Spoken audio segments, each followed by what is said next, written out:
Hola, ¿cómo están? Hoy vamos a hablar de uno de los primeros y más importantes servicios de Internet, el DNS, Domain Name Service o Servicio de Nombres de Dominio.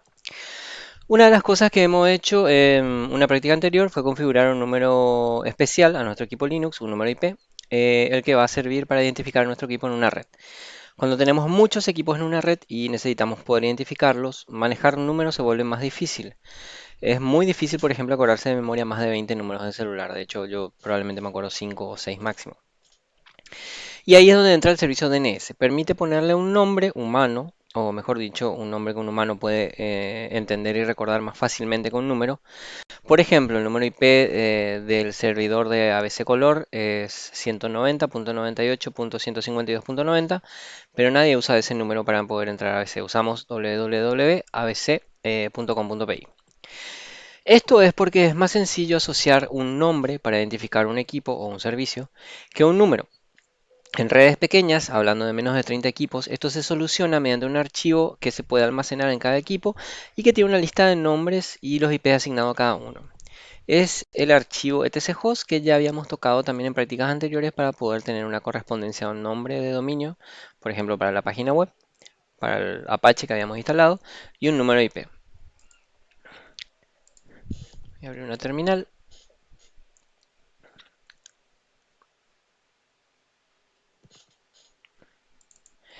Mm, em, Bueno, entonces en redes pequeñas puedo utilizar este archivo tchost, pero cuando tengo redes grandes se vuelve inmanejable, ¿verdad? Manejar o estar actualizando permanentemente más de 30 archivos de 30 PCs, ¿verdad?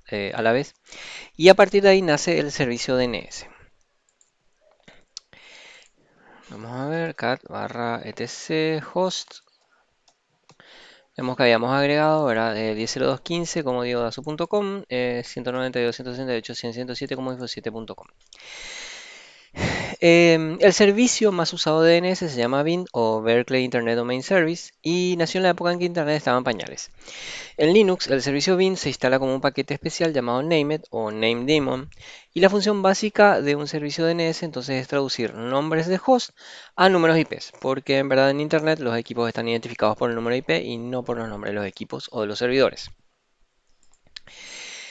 Cuando tengo un cliente, un equipo cliente, que va a ser el cliente DNS, ¿verdad? Voy a necesitar configurar de alguna manera eh, el archivo, o bueno, mejor dicho, en alguna manera tengo que configurar cuál va a ser el servidor DNS que se va a encargar de hacer esa traducción para mi equipo cliente, ¿verdad? Esto ya lo habíamos hecho, ¿verdad? A nivel de la interfaz gráfica y a nivel de un archivo de configuración, ¿verdad? Pero adicionalmente en Linux existe el archivo barra tc barra result.conf donde voy a tener la dirección de mi DNS, ¿verdad? En este caso está configurada una dirección 127.0053 y es la dirección que se está utilizando actualmente. Bueno, una vez que hemos decidido usar DNS para la resolución de nombres, ¿verdad? En el equipo ya colocamos cuál es el servidor DNS y podemos empezar a utilizarlo para resolver servicios de Internet. Por ejemplo, cuando hago ping a www.cnn.com. Si se fijan, lo que está haciendo es en verdad haciendo ping a este número IP, 199.232.113.67. Ese número IP no es que la computadora sabía que era ese número IP cnn.com, sino que se hizo una consulta DNS al servidor DNS que se tiene configurado. El servidor DNS de alguna manera consigue la información, vamos a ver un poco más adelante cómo funciona eso, ¿verdad? De alguna manera consigue esa información de cuál es el número IP, la devuelve al equipo y entonces el equipo empieza a hacer ping a ese número IP. Bueno, ahora, ¿cómo funciona entonces todo esto de los dominios?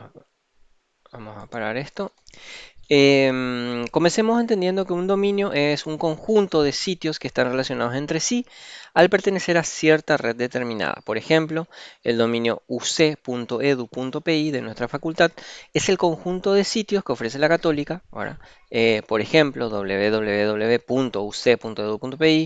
led.uc.edu.pi, das.uc.edu.pi son todos equipos o servicios que forman parte del dominio uc.edu.pi. Los dominios además tienen jerarquías. Por ejemplo, edu representa todos los dominios educacionales. Pero un dominio edu puede tener a la vuelta subdominios como UC, EduPI, FCIT, UC, EduPI, Labs, UC, EduPI, pc45.lab.fcit.uc.edu.pi. Si pudiésemos dibujar una estructura de dominios y subdominios, tendríamos, voy a mostrarles una imagen, tendríamos una imagen de esta manera. Tendríamos el dominio edu, ¿sí? Un subdominio, por ejemplo, physics, también un subdominio maths de edu, un nombre de host Sophus, entonces el nombre completo del dominio sería sophus.maths.grouchu.edu.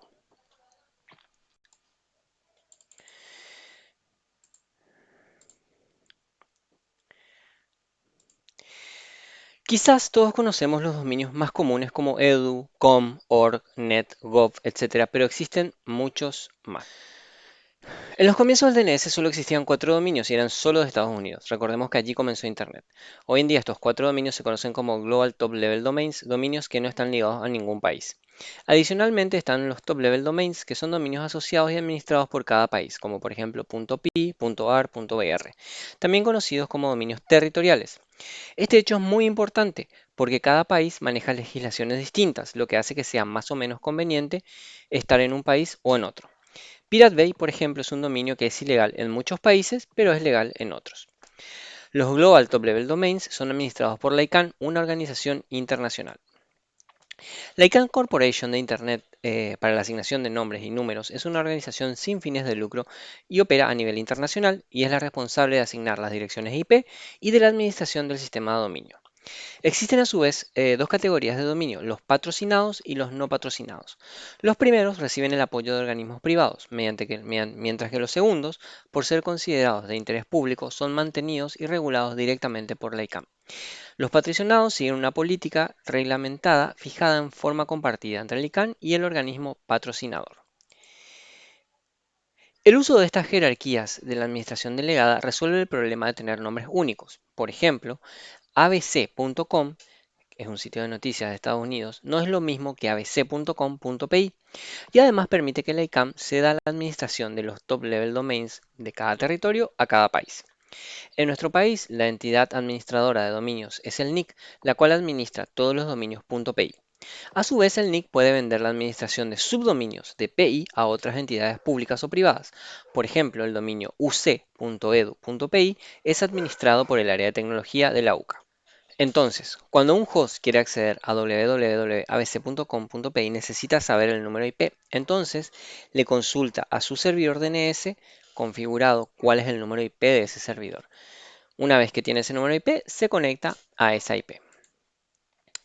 Existe además una funcionalidad del DNS llamada caché que permite almacenar todas las respuestas en una tabla temporal para que la siguiente consulta sea respondida más rápido. Es decir, la siguiente vez que voy a consultar por el dominio abc.com.pi, esa respuesta ya va a estar almacenada localmente en la computadora. A nivel de servidores DNS existen dos tipos de DNS, los autoritarios, que van a ser los que saben la respuesta a una consulta DNS porque está configurada dicha respuesta en ese servidor, y los que solo almacenan respuestas de otros DNS.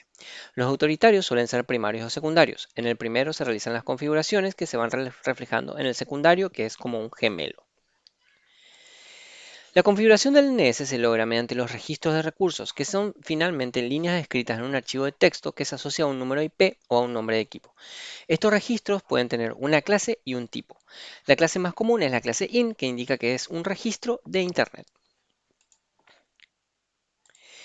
Entre los tipos, el tipo más común es el registro A, que define un registro de tipo dirección, address.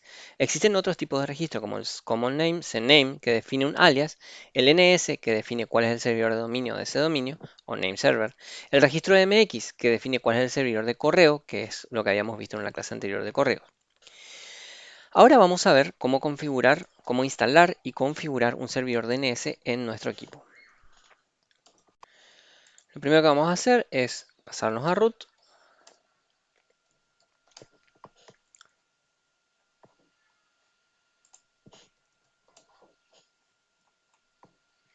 Una vez que estamos con root, vamos a instalar los paquetes necesarios, apt install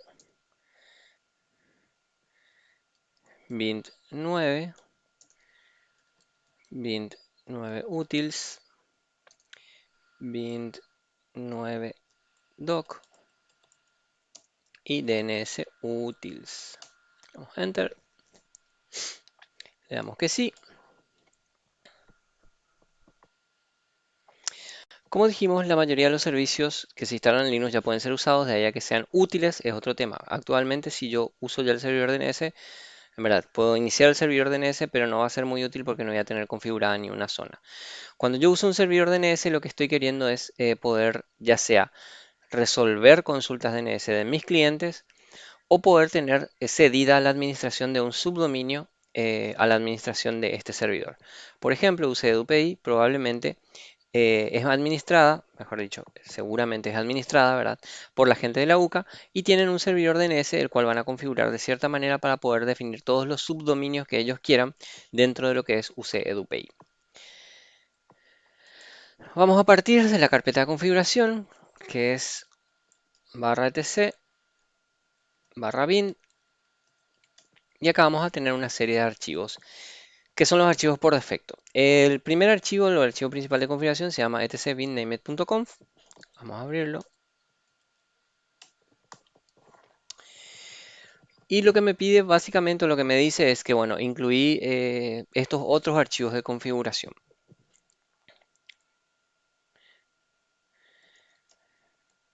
El primer paso que vamos a hacer es crear las zonas que van a ser básicamente los dominios, o en verdad un solo dominio vamos a configurar nosotros, ¿verdad? Vamos a configurar la zona o el dominio para el que este servidor va a ser un servidor DNS autoritario, es decir, va a poder responder cuáles son los IPs específicos de todos los nombres de dominio al que yo le consulte. Adicionalmente vamos a hacer una consulta o una configuración extra que le va a permitir a este servidor DNS, cuando no tiene configurado específicamente un dominio, es decir, él no es el servidor autoritario para dar la respuesta sobre un dominio, que pueda reenviar esa consulta a otro servidor DNS que sí le podría responder.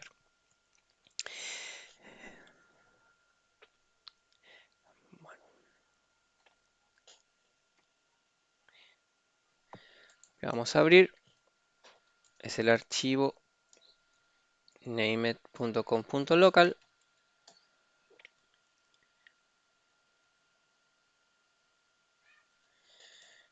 Como dice el comentario,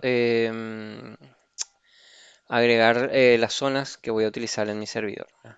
Vamos a definir una zona que se va a llamar info7.local. Tenemos que ponerlo entre comillas. Info7 local.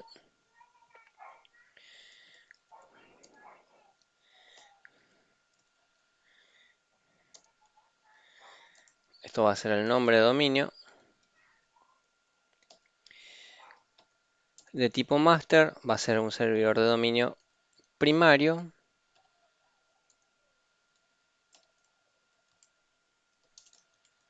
Los comentarios los voy poniendo con la doble barra. Y el archivo donde va a estar definida o descrita la zona va a ser el /etc /bin /forward.info7.local.db.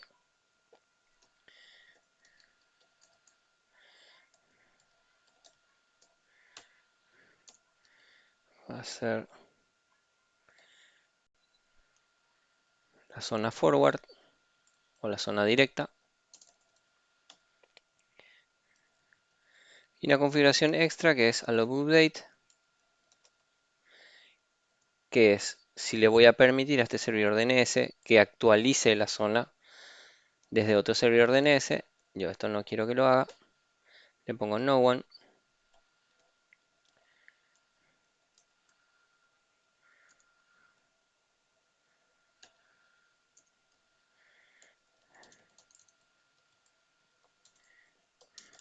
En caso que tenga un servidor DNS secundario, aquí tendría que poner esta misma configuración, pero en allow update el número IP del servidor DNS primario.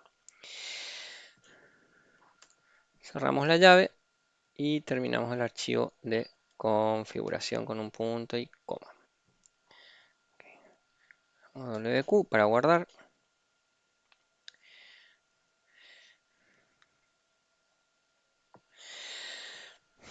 También algo que debemos hacer es agregar, además de la zona directa, que me va a permitir a mí traducir desde direcciones DNS a números IP, tenemos que también tener definido un archivo que me va a permitir traducir de números IP a direcciones DNS.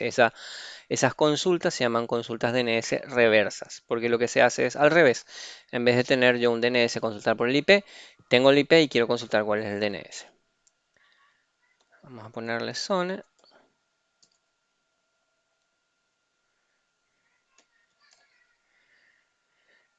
Va a ser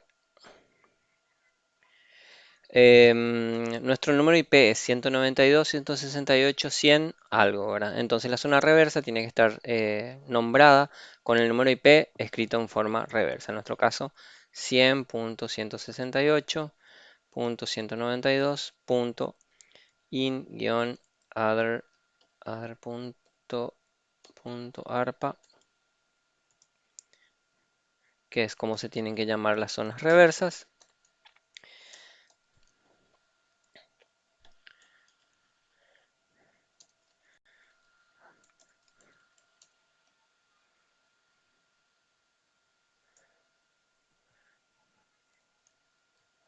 Esta zona reversa también va a ser del tipo master.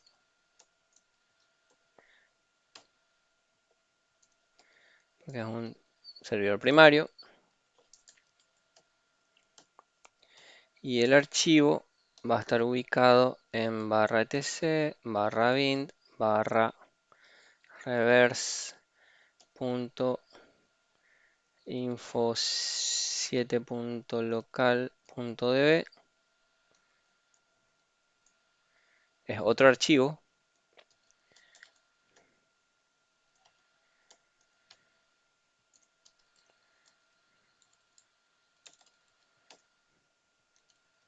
Hello update de vuelta.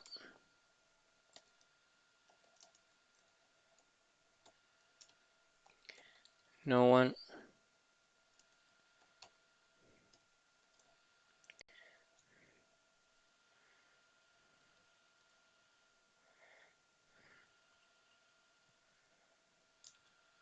Punto y coma. Cerramos la última llave y punto y coma. Ok. Guardamos ahora el archivo.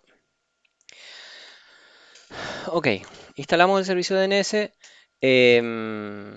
creamos las dos zonas, pero todavía no describimos cuáles van a ser el contenido de esas zonas. Ahora lo único que le dijimos al archivo DNS es, yo voy a tener voy a responder, voy a hacer el servidor DNS autoritario para la zona info7.com. La configuración específica del dominio info7.com va a estar en el archivo info7.com que habíamos definido ahora, y la zona específica reversa va a estar definida en otro archivo. Ahora tenemos que crear esos dos archivos y popular con los datos de configuración de cada zona específica, tanto la directa como la reversa. Em, en esto, en este directorio ya tenemos archivo de ejemplo, ¿verdad? Vamos a utilizar esos mismos archivos de ejemplo para poder reutilizar y cargar los datos, ¿verdad? Va a ser esta db.local y el nombre que le habíamos puesto, ya no recuerdo, cat.name.conf, name.conf.local era, ok, este era el nombre, cpdb.local, y si vamos a editar entonces este primer archivo. Ok. Este archivo, como le dijimos, ya viene populado, ¿verdad? Con ciertos valores. Al comienzo se tiene un valor llamado time to live, TTL, que significa básicamente cuánto tiempo o durante cuánto tiempo va a ser válida la información de este registro. Esto sirve para los clientes de DNS cuando hacen una consulta a este registro, les dice, bueno, la consulta que te estoy enviando va a valer por 604.800 segundos. Luego de eso, tenés que volver a consultarme. Con ese valor, entonces los clientes de DNS lo que hacen es almacenar en su caché todas las respuestas que tienen de este DNS durante 604.800 segundos para no volver a hacer una consulta nueva. Recordemos que una consulta DNS se hace a través de Internet y hace que tarde más tiempo en conectarse, por ejemplo, a una página web. El siguiente valor, o en verdad el siguiente registro, habíamos hablado que la configuración del DNS está basada en el registro, el siguiente registro llamado SOA o Start of Authority, lo que dice es, bueno, acá va a comenzar la configuración de este servidor que es autoritativo para esta zona. Un número serial que va a tener definido la cantidad de cambios que se van haciendo al archivo. Este es un campo que se tiene que modificar manualmente. Cada vez que yo cambio una configuración de este archivo, tengo que sumarle un valor a ese número, ¿verdad? Los números de refresh, retry, expire y negative cache TTL son relacionados al mismo valor al que hablamos anteriormente, el TTL, ¿verdad? Y después ya vienen los registros específicos del servidor DNS. En nuestro caso, lo que vamos a hacer es agregar algunos valores. Vamos a poner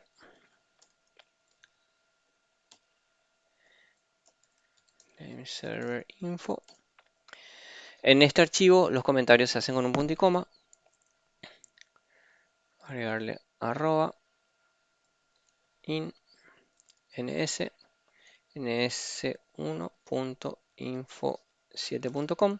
Entonces yo estoy definiendo que el nombre de host que va a ser el DNS del dominio info7.com va a ser ns1info7.com. Ese nombre de host le vamos a tener que poner después a este equipo que estoy configurando.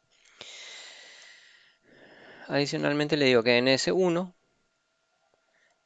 a tener un registro de la clase internet y su dirección va a ser la dirección IP 168.100.107, que es la dirección IP de este equipo. Entonces, es como una configuración autoconfigurada, por decirlo de alguna manera, ¿verdad? Yo digo, bueno, el servidor DNS se va a llamar ns1info7.com y el servidor ns1 va a ser el equipo 192.168.100.107 que tiene el número IP del equipo donde estoy instalando el servidor DNS.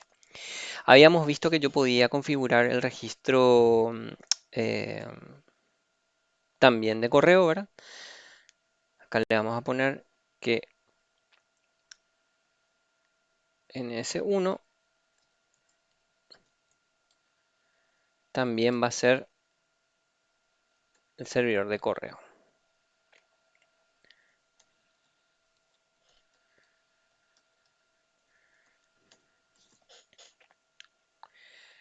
Bueno, adicionalmente puedo crear otros registros, por ejemplo www, también un tipo de registro A, y va a ser la misma IP, 168.100.107.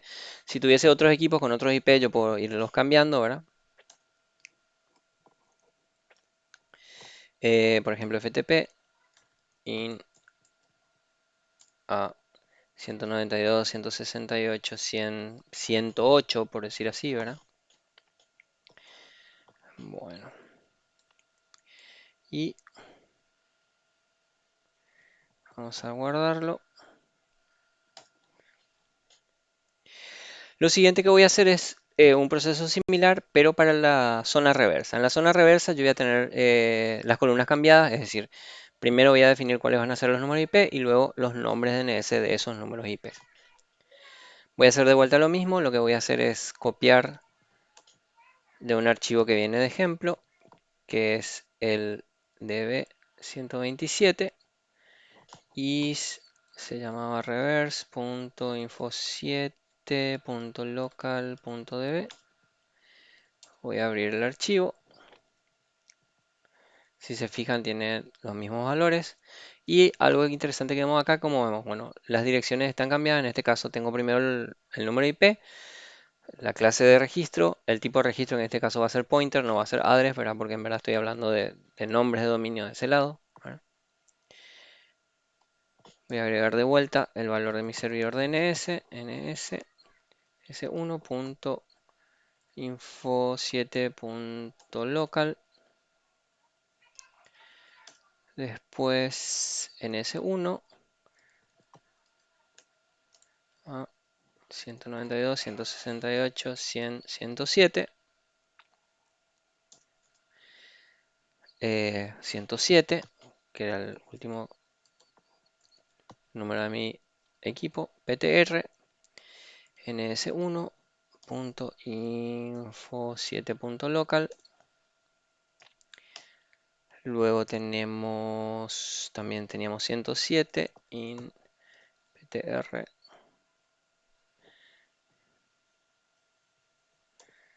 108 in ptr ftp.info7.local. Ok, ok.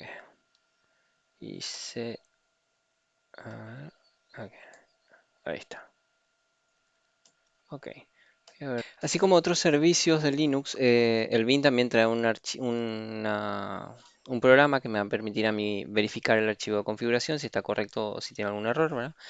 Ese comando se llama named_checksum, ¿verdad? Lo que se le tiene que pasar de parámetro es la zona que tengo definida en el archivo named.conf y el archivo donde está definida esa zona, ¿verdad?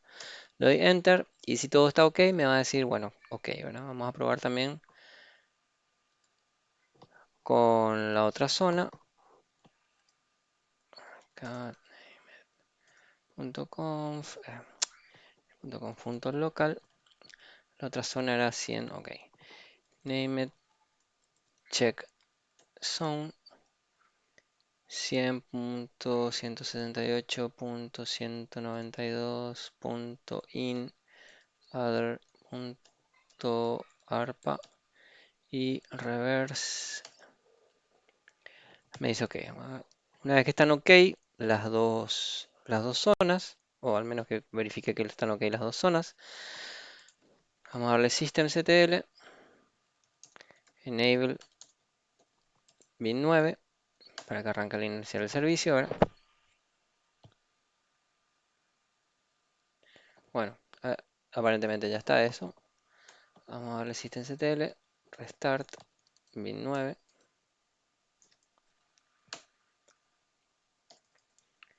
y vamos a darle un poco de status a ver si arrancó todo sin problemas.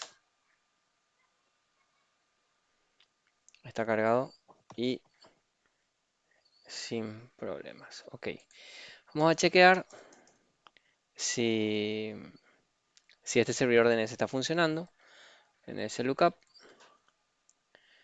vamos a poner server 192.168.100.107 y le vamos a preguntar quién es el servidor, por ejemplo, ftp.info7.local. Y me dice, bueno, que la IP de ese equipo es 192.168.100.108, que era lo que habíamos definido. ¿Verdad? Le voy a preguntar, por ejemplo, www.info7.local y me dice 192.168.100.107. Le voy a preguntar por el IP 192.168.100.108, que es para hacer la consulta reversa. Y me dice que el servidor con ese IP es ftp.info7.local. Entonces con esto hemos configurado un servidor DNS para una zona, para un dominio llamado info7.local, su zona inversa o su zona reversa también, ¿verdad? Si yo en un cliente quiero que este servidor DNS sea el servidor DNS que responda a las peticiones, ¿verdad? Lo que va a ocurrir es que tengo que poner en el etcresolve.conf el número IP de este servidor DNS o en las configuraciones de red tengo que poner este número de DNS. Pero ¿qué pasa, por ejemplo, si le pido que me resuelva abc.com.pi?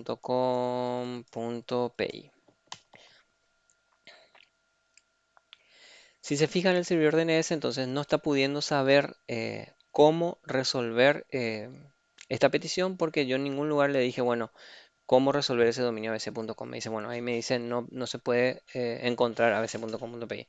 Esto es porque en mi named.conf me falta una configuración extra para decirle que, bueno, lo que no sea dominio local, lo que él no puede resolver, enviarle la consulta a otro servidor DNS. Es el paso que vamos a hacer extra. Vamos a salir de aquí. Para esto vamos a abrir el archivo named.conf.options y vamos a comentar estas líneas de forwarders y vamos a agregar dos IPs. Vamos a agregarle 8, 8, 8.8,